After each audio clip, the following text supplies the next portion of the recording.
Hi, and welcome to another episode of Tales from the Trail. In this episode, I welcome Julie Shackford, the head women's coach at the College of William and Mary in Williamsburg, Virginia.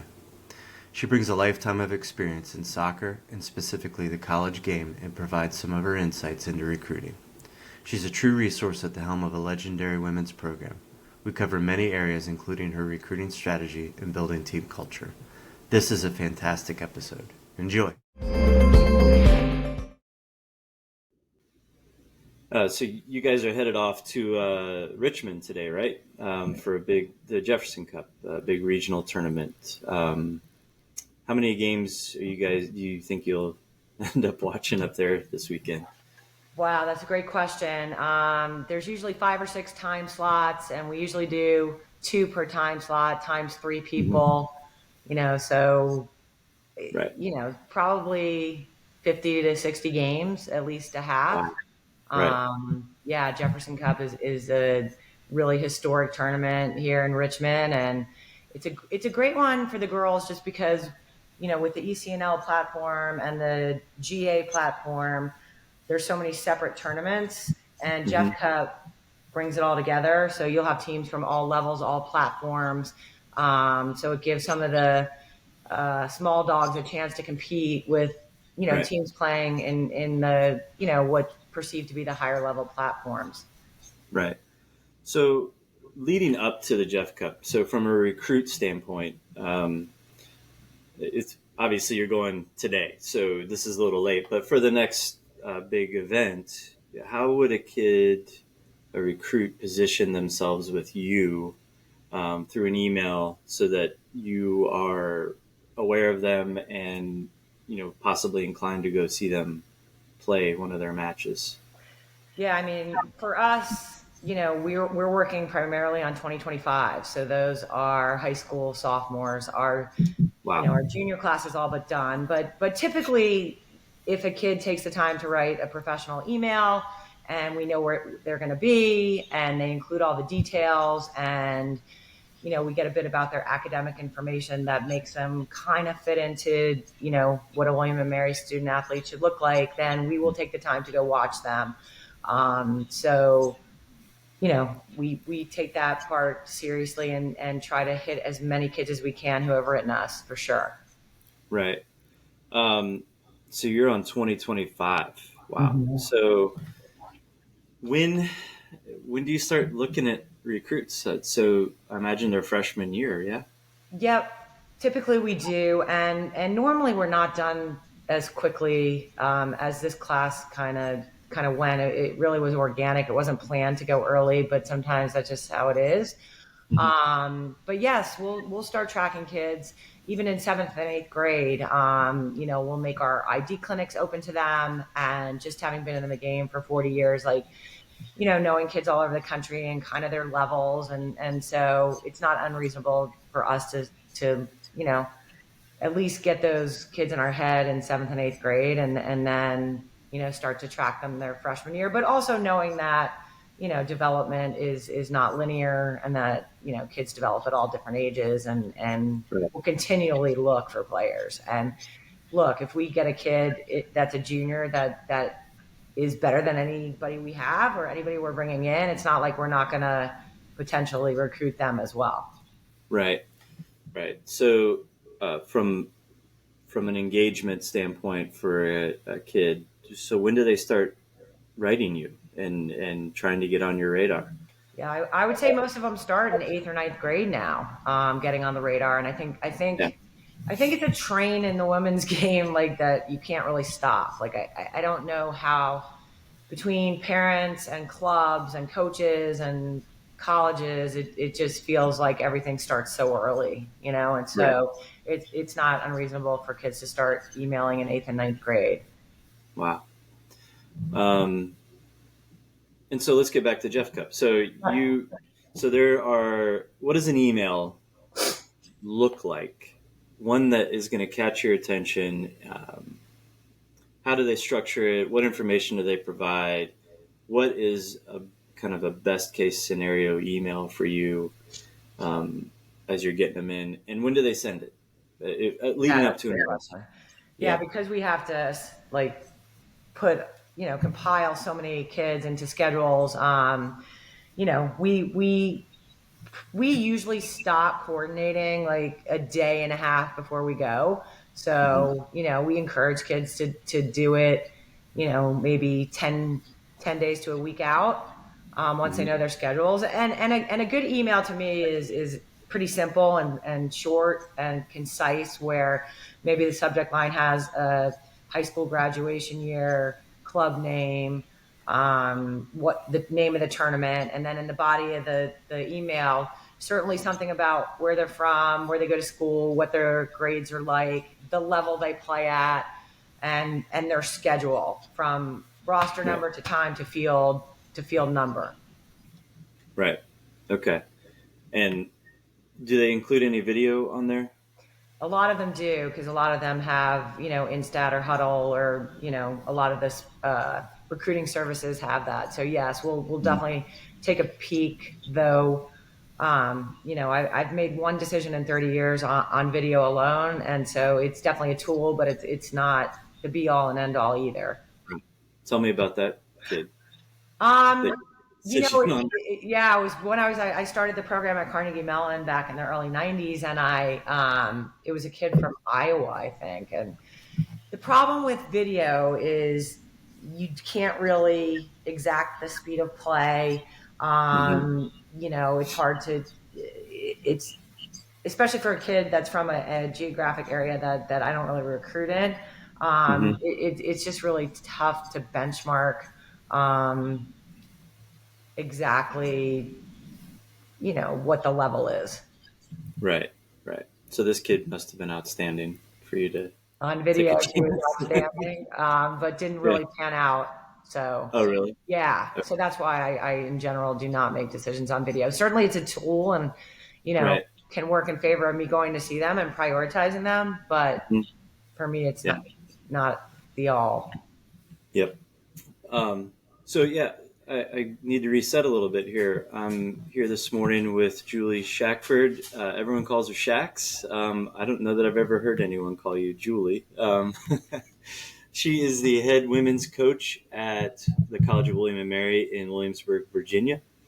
She's a proud alum of that college as well and played there. And if you want to learn more about her, your job as a recruit is to do some research on her to learn about her background and what brought her there.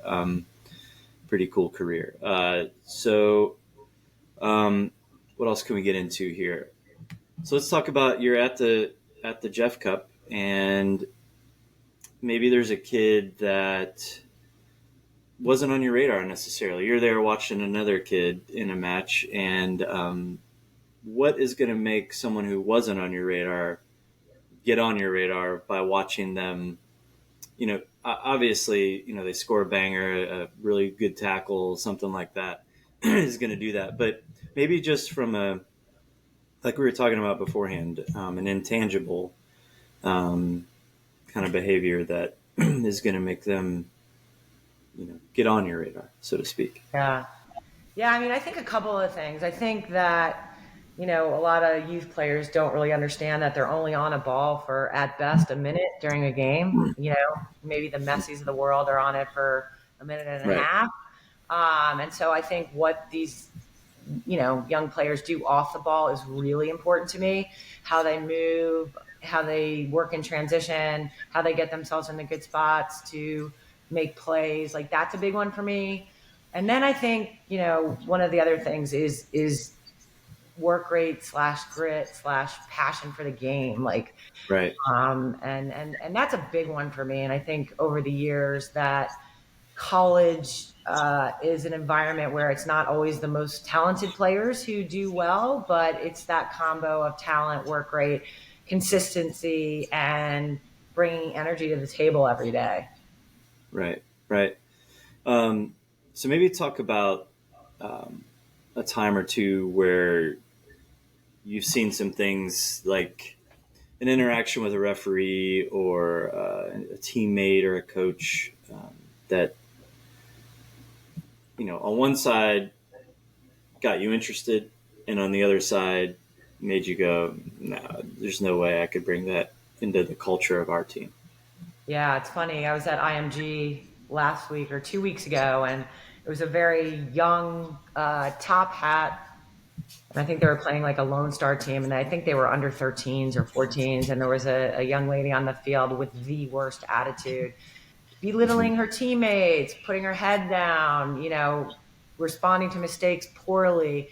Now, for a Right. kid like that who's 13, like you're not going to not give that kid another chance, right? Because, Right. maybe it's the first time in that environment and she's stressed and anxious. But certainly, when we're looking at kids who are sophomores and juniors, the way they handle themselves and their teammates and their refs Right. it's really important. And I think kids Sure. who, you know, don't and who are consistently you know taking away from the performance of them or their teammates, like that definitely is a red flag, especially now when there's so many talented players, right? Right. Yeah. Yeah. I mean, I've had a few men's coaches on here, and they've talked about some obscene language and gestures and that sort of thing. It's probably not as prevalent in the women's game, I would guess. But I'm sure that some of them are have some behavior that isn't exactly what you're looking for. So, what about parents? So, what's their role in all of this? When they're communicating with you guys as a staff, and um, you know, really just like all encompassing. Yeah. How do you see them fitting into this process? And what's the most appealing way to behave, and what's gonna be some red flags? Right. I mean, well, first of all, in 30 years of college coaching and I've done some youth and national team coaching, the role of the parent has changed drastically, right? So, when I was growing up playing, we were being coached by mainly volunteers, and, the whole money has changed the game, like in so many ways, right? So parents are investing thousands and thousands of dollars and not only expecting scholarships, but, expecting to kind of have a piece of how the process should work. So Mm-hmm. I think it would be naive to think that we don't have relationships with parents. Like we very much recruit families too, and that means that we want to know, you know, how they talk to their daughters and what their relationship with their daughter looks like. And I think it's great if parents are involved in a way that's at a curious and seeking answers to how your program works, and but not stepping the line where uh, a student athlete or a prospective student athlete can't speak for herself and can't, have a conversation with a coach and not be interrupted by her parents or, a parent trying to control the conversation or the process for that matter. Right, right. Um, so, what's a realistic? Well, let me ask that a different way. Scholarships. Mm-hmm. So, you guys D1 women's program. What are the scholarship parameters? And yeah, just talk about that for a second. Right. We the max is 14 full scholarships. We have 14 Okay. full scholarships, but equal to what Virginia State tuition is. So Okay. meaning that we don't have 14 full out of state scholarships.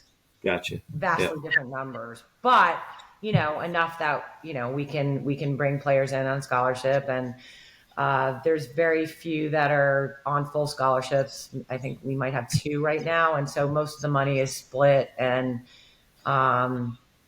fairly spread around the program with 30 girls. Right.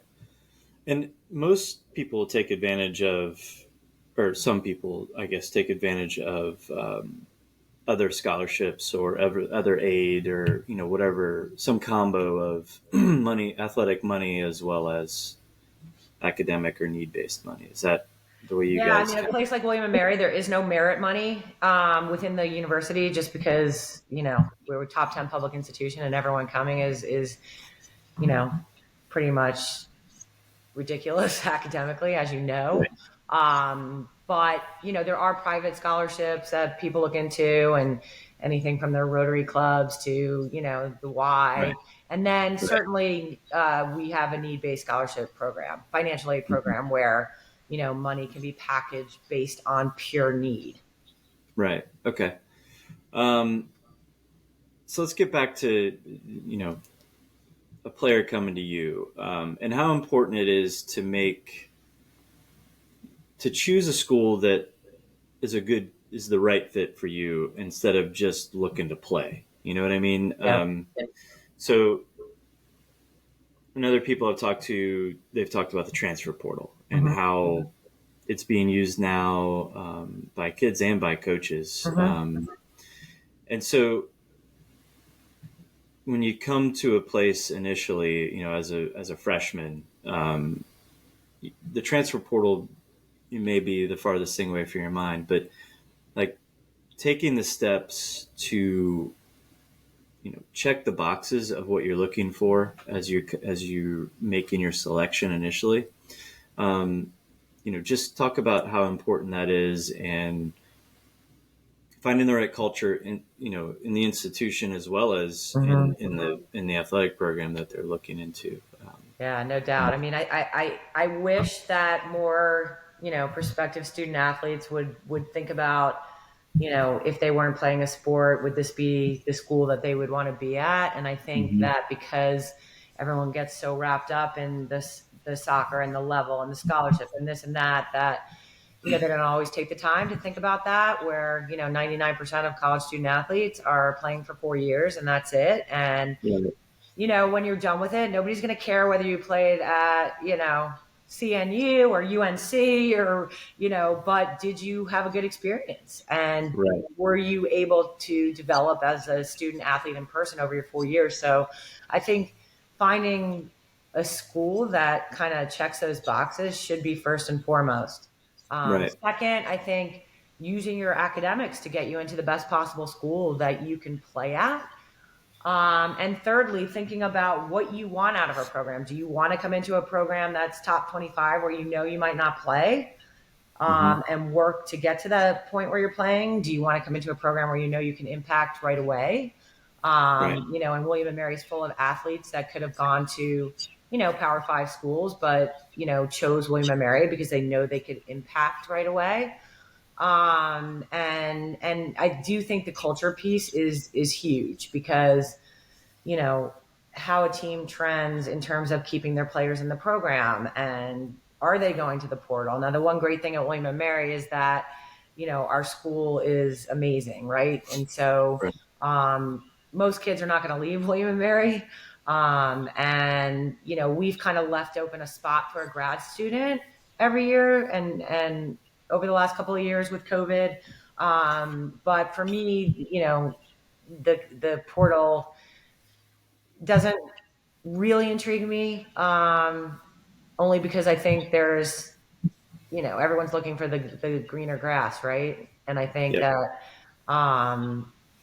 obviously some kids make really poor decisions and should have the opportunity to have that second chance. But for us, it mainly is used for, kids who are finishing their undergrad who might benefit, you know, from coming to William and Mary and also helping our culture coming from Yep. somewhere else.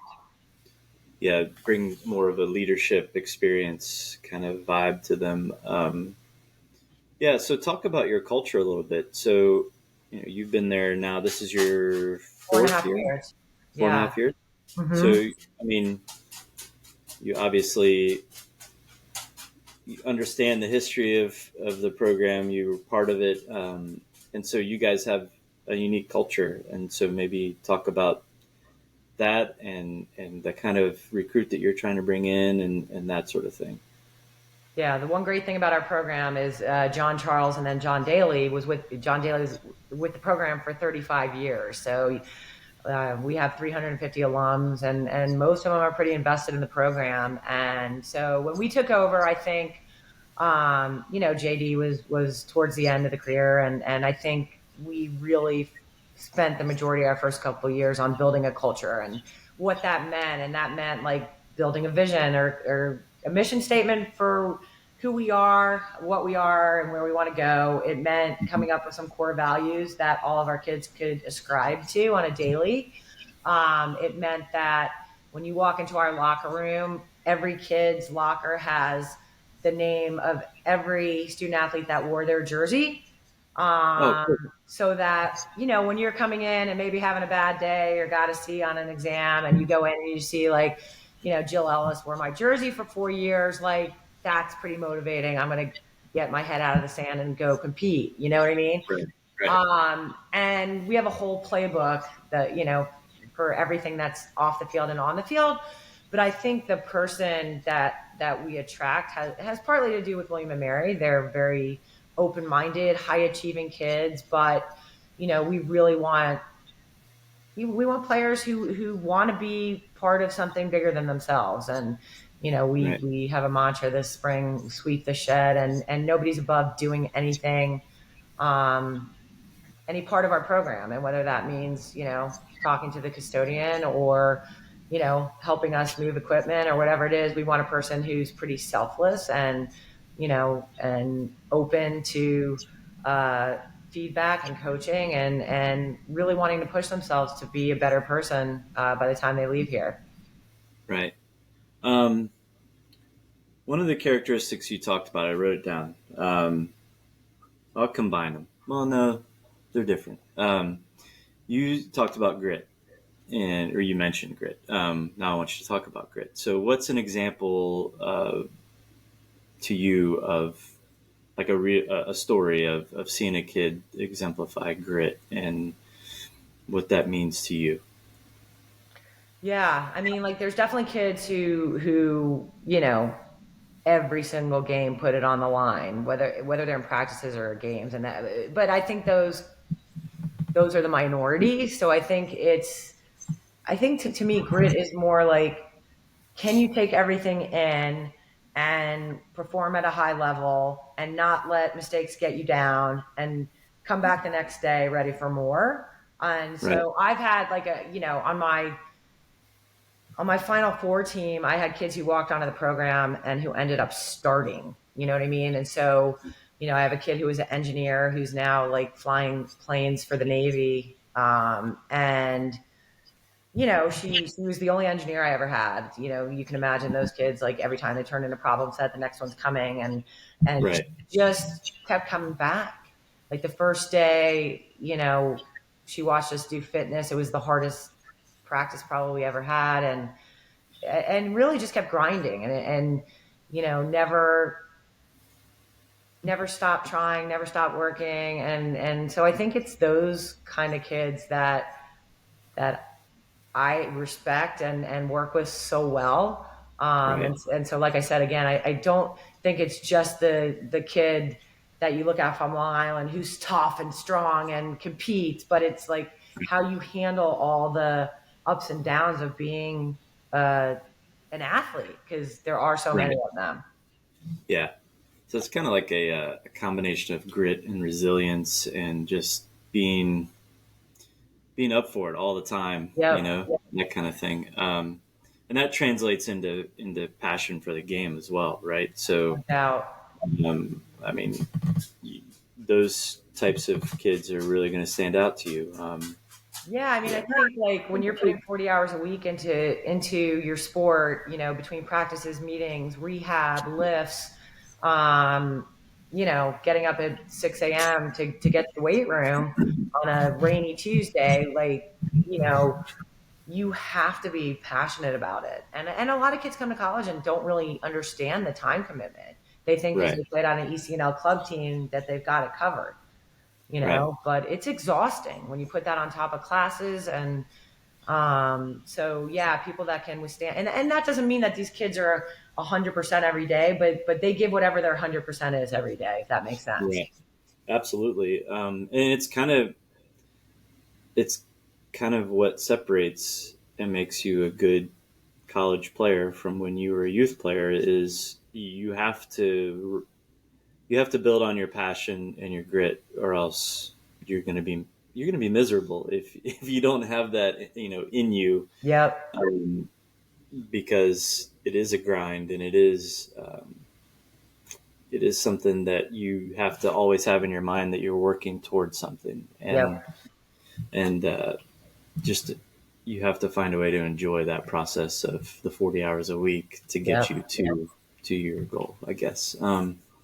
Yeah, that's I hadn't really thought about that. Yeah. I mean, we always say you can't always do what you love every day, but you have to love what you're doing, right? I mean, I think Right. that's a big message we try to get across.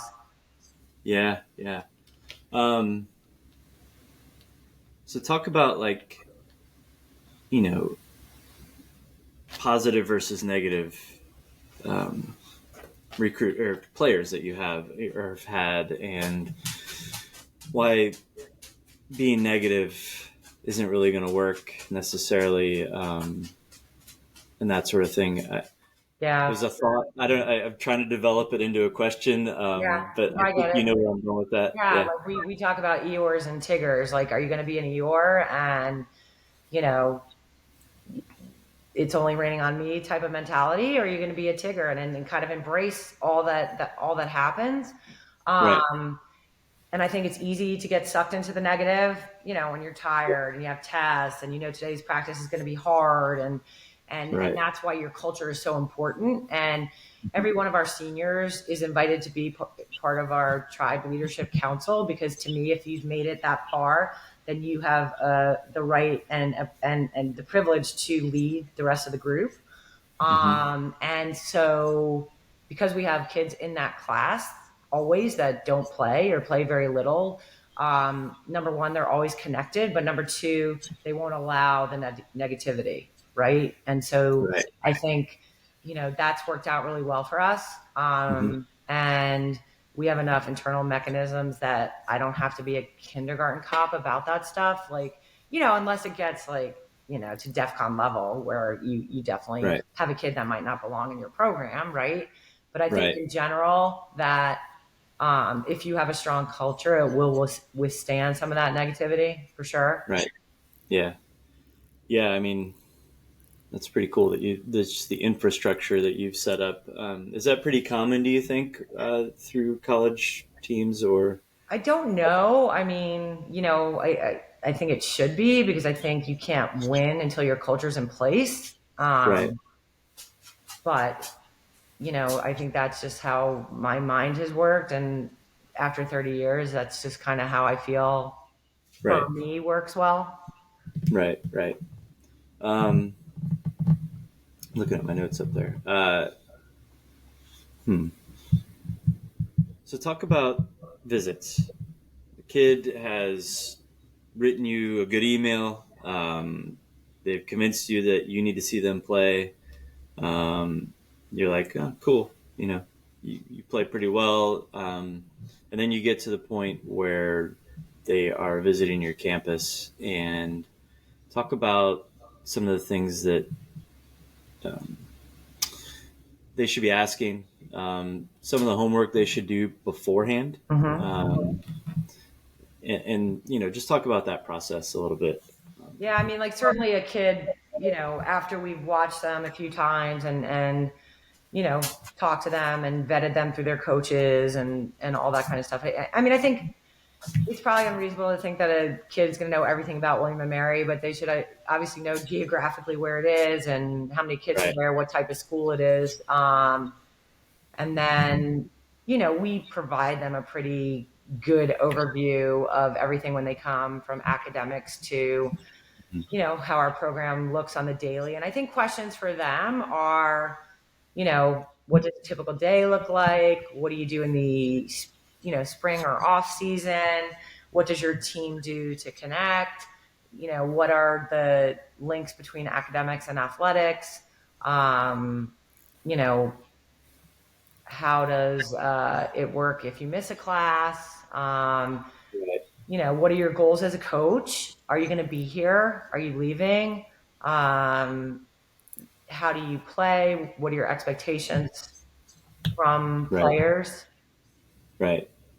Um, in your mind, I mean, should they be asking specific questions about how you see them in your program, or is that something that no one really knows necessarily? Yeah, no, And I think then, that's absolutely a question to be asked, and I think it's a fair Mhm. question, and a coach might not know at that moment exactly, but I think it's fair and honest to ask those kinds of questions, especially if you're a goalkeeper or some, Right. where they're, it's a little bit different of a position. And, and I think that it's not out of bounds at all to ask that question. And I would say probably 60% of the players do ask that question.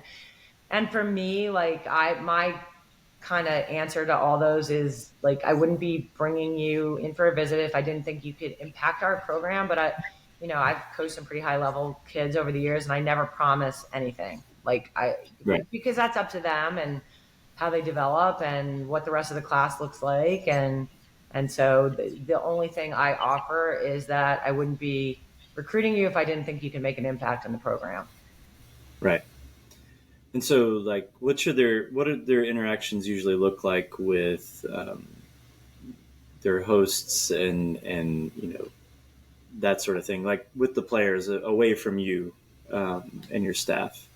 Yeah, I mean, I think that our players do a good job of taking them around campus and shepherding them to classes, to and from practice games, and um, and are pretty upfront with them about what our program is and what we want to be, and then our hosts, whoever hosts our recruits, gives us direct feedback about what this young woman will fit in our program, and so how they handle themselves over the course of the visit is important too. Right.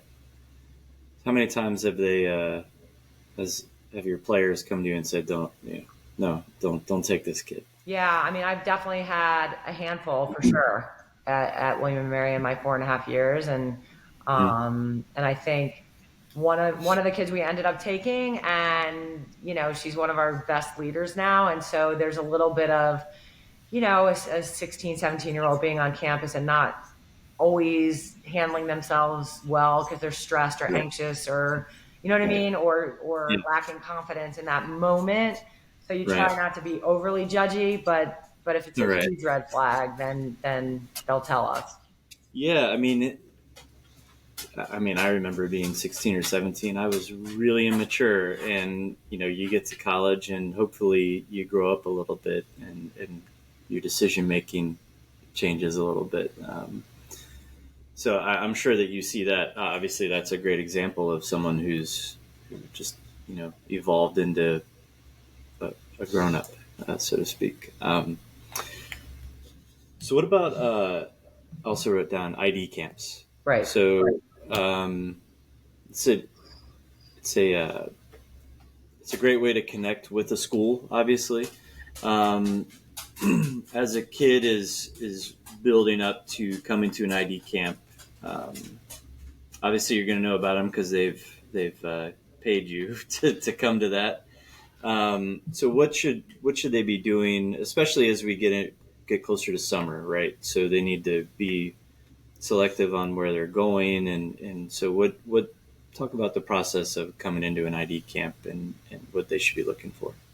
Yeah, I mean, I think it's a great way to get a snapshot of your program, to see how coaches coach, to see how they interact with their own players.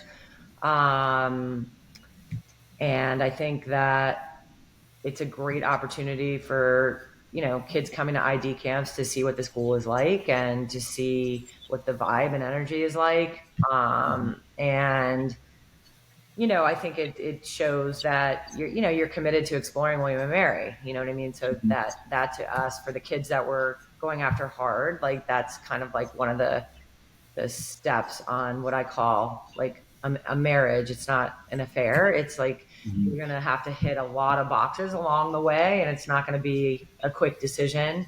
Right. Um, but it's definitely one of the steps. Do we have kids that don't come to ID camps and we still take? Absolutely. Mhm. But it does give us insight into their personalities, which is huge. Right. Right. And then so both for an event like a Jeff Cup or an ID camp, um, what should a kid expect from you guys, and as far as follow up? How should they reach out to you? What's kind of a timeline of all that? Just Yeah. walk us through the process of the events happen, whether it's the tournament or an ID camp, and what's the next step after that? I mean, usually the coaching staff will come back after an event and kind of go through all the kids we watched, and if we like them, we'll either add more notes into our database. We will get in touch with their club coaches to let them know we are generally interested, which is about all that we can say to club coaches if they're younger than June 15th of their sophomore year, which is when we can actually start talking Hmm. to kids.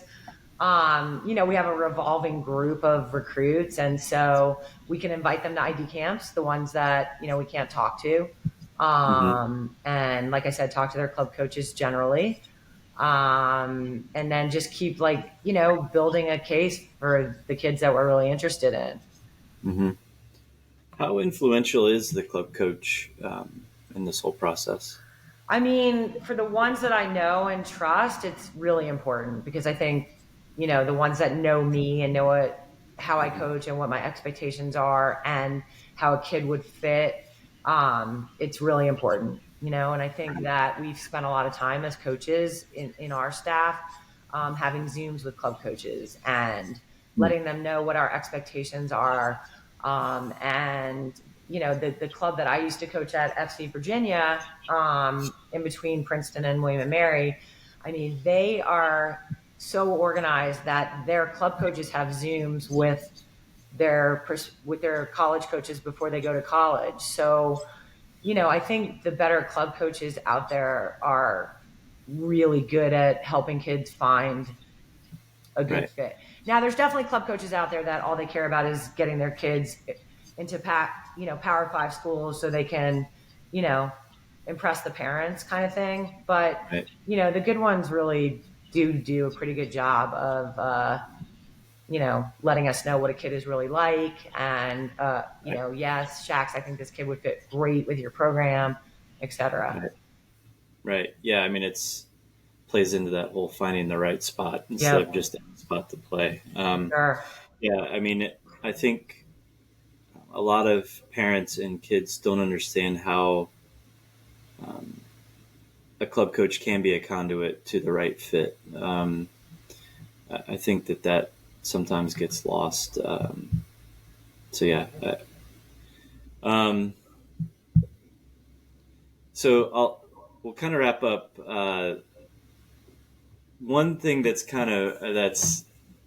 been a common remark through all of these that I've done is that someone is always watching, and I wonder if you have a story or just kind of a situation that might have happened where a kid did something and you're like, off the field maybe, or I mean, Norris had a story about a kid in a parking lot, like almost running over a family because he was pissed off about the result of a match or something like that. So, maybe you can come up with something that where a kid was thinking nobody's or just not thinking, I guess is a better way of putting it, and you saw it and you just were completely floored by the behavior. Yeah, I mean, to be honest, I haven't had any of those where I feel like I'm going to be Hmm. floored. I mean, I've Right. certainly watched kids talk to their parents really disrespectfully, both Hmm. from the field and after games. Hmm. I think that, um, for the most part, and maybe that's just maybe I'm being a little bit sexist, but I think that in general, I haven't seen any super super red flags where you're like, oh my gosh, you know what I mean. Yeah. But definitely how a kid, their body language from start to finish is really important. Right. I think it's more for me watching the kids that are great leaders and seeing how they positively interact with everybody, that's really cool, and that's probably maybe even more rare than the crazy kids that are running over their family, right? So Right. I think, Yeah. I'd like to assume the best in everyone and haven't seen too much of that, but definitely, I've watched some kids interact with their coaches, refs, and parents in a way that would not allow me to recruit them for sure. Right. Right. Okay. I mean, that's it's good. I think. it's important, as you've talked about, just display grit, display leadership, and be a positive influence on as many people as you can to that's going to translate well into being a good college player.